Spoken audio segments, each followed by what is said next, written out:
Grandfather had a peculiar habit of bringing home unusual pets. Over the years, he had amassed quite a collection of exotic animals, each with its own unique quirks and personalities. From colorful parrots to slithering snakes, his love for these creatures knew no bounds. So, when he returned from the market one day with a small monkey perched on his shoulder, no one was surprised. It was just another addition to his ever-growing menagerie. The monkey, with its curious eyes and agile movements, immediately caught everyone's attention. I bought this little fellow, named Toto, from a Tonga driver for a mere 5 rupees. The driver seemed eager to part with him, perhaps knowing the mischief that lay beneath Toto's innocent facade. "He's too mischievous. You'll see," the driver warned, a hint of amusement in his voice. It was as if he knew the whirlwind of trouble that was about to descend upon our household. Grandfather, ever the optimist, believed he could handle the little creature. He had dealt with all sorts of animals before, and a small monkey seemed like no challenge at all. His confidence was unwavering. Grandfather led Toto into the house, his eyes twinkling with amusement. He was excited to introduce Toto to the rest of the family and the other pets. The monkey seemed calm, almost too calm, as if plotting its next move. He held Toto's leash loosely, convinced that the monkey would behave. Grandfather's gentle nature and belief in the goodness of all creatures made him trust Toto completely. Little did he know, however, that Toto was about to unleash a torrent of chaos upon their peaceful household. The monkey's mischievous nature was about to turn their serene home into a whirlwind of activity and unexpected surprises. Toto was a small red monkey with bright, intelligent eyes that gleamed with mischief. His tiny hands were surprisingly strong, capable of prying open cabinets and unscrewing lids. He had a long tail that swished with excitement as he explored his new surroundings. Toto was a whirlwind of energy, constantly scampering, jumping, and poking his nose into everything.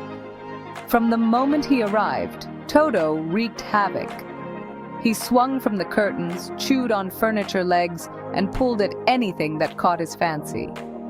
Grandfather, though initially amused, began to realize that Toto was more than he had bargained for.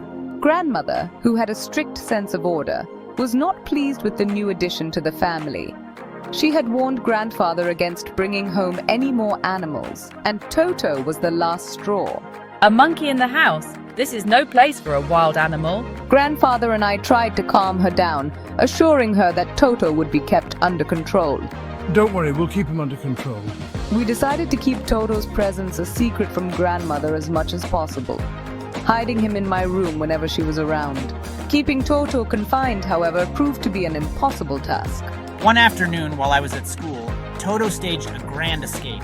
He had discovered the art of unlocking his cage and decided to embark on an adventure. He somehow managed to reach the bustling railway station, creating quite a scene as he scampered across platforms, climbed signal poles, and even attempted to board a moving train. The station master, along with a handful of amused onlookers and exasperated railway staff, finally caught Toto and returned him to a very embarrassed grandfather. Back at home, Toto continued his reign of mischief, never missing an opportunity to create chaos and keep everyone on their toes. He befriended the donkey in the stable, forming an unlikely but inseparable bond. Often, he could be seen riding on its back, as if he were a tiny, mischievous jockey. Toto loved pulling its ears playfully, much to the donkey's patient tolerance. He terrorized the goats by stealing their food and mimicking their bleating, causing quite a ruckus in the barnyard. He even learned to mimic Grandmother's disapproving cough, much to our amusement and her annoyance. It was uncanny how accurately he could replicate her stern tone. One afternoon, Toto discovered the kitchen, a place full of new adventures and potential for mischief. He swung from the rafters with the agility of an acrobat, making the kitchen his personal playground. He pulled down spices from the shelves, creating a colorful mess on the floor. In his excitement, he even managed to knock over a pot of boiling water, narrowly avoiding a disaster. Grandfather, upon hearing the commotion, rushed into the kitchen to find Toto perched on the kitchen cabinet, surveying his handiwork with a satisfied grin. Happily munching on a stolen samosa, Toto seemed completely unbothered by the chaos he had caused, leaving Grandfather both exasperated and amused. Despite our best efforts and countless attempts to train him, Toto proved to be too much to handle. His boundless energy and mischievous antics were beyond our control. He was a constant whirlwind of energy and mischief, always up to some sort of playful trouble, leaving a trail of chaos in his wake. No corner of the house was safe from his curious little hands. Grandfather, with a heavy heart, finally admitted defeat. He had grown fond of Toto, but knew it was time to let go. The next day, Grandfather took Toto back to the market. The bustling market was filled with the sounds of vendors and buyers, a stark contrast to the quiet we hoped to regain at home. With a sigh, he handed the monkey back to the Tonga driver, the same man who had sold Toto to us, accepting his previous offer of 5 rupees. It was a bittersweet transaction, one that marked the end of an era. As we watched the Tonga disappear down the dusty road, the dust swirling in the air, we couldn't help but feel a twinge of sadness. The house felt emptier already, and we knew we would miss his antics.